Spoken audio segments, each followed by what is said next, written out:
Nasa kote ang dalawang suspek at isang CICL o Child in Conflict with the Law sa paglabag sa Republic Act 10883 o New Anti-Carnapping Act, RA 10591 o Comprehensive Firearms and Ammunition Regulation Act kaugnay sa Omnibus Election Code at Republic Act 9516, Illegal Possession of Explosives sa isang follow-up operation.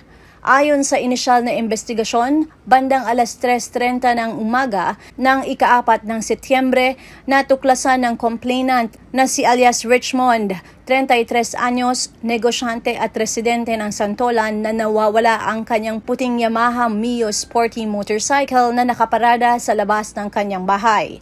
Agad niyang inireport ang nasabing insidente sa Manggahan Police Substation o Substation 8. Bilang tugon dito ang mga tauhan ng Substation 8 sa pamumuno ni Police Captain Danilo Latoha kasama si Police Captain Joey Ibanez sa tulong ng Station Intelligence Section sa pamumuno ni Major Joel Villapana, Station SWAT, SDEU Ortigas Police Substation at San Miguel Police Substation ay magkasanib puwersang nagsagawa ng inisyal na investigasyon at sinundan ng follow-up operation at natuntun sa kahabaan ng Amang Rodriguez Avenue, Barangay Manggahan ang suspect isang CICL na kinilalang si alias Sam, 15 taong gulang, taga Pinagbuhatan, Pasig City, habang minamaneho ang nasabing motorsiklo at itinutulak ito gamit ang paa ni Marcel, 20 anyos, taga Pinagbuhatan.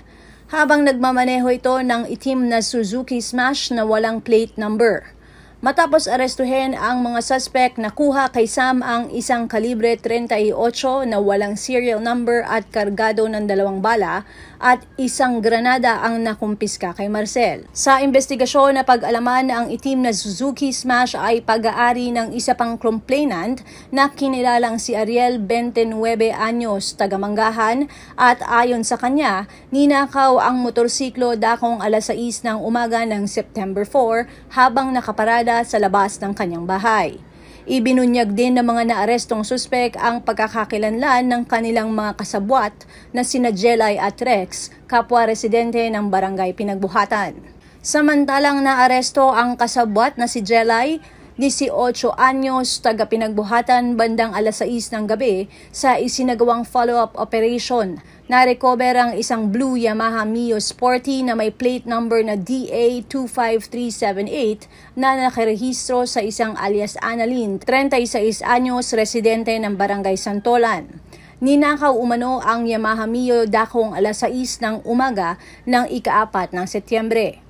Dinala sa Station Investigation and Detective Management Section ang mga suspek at mga nakumpiskang ebidensya para sa dokumentasyon at pagsasampa ng kaukulang kaso.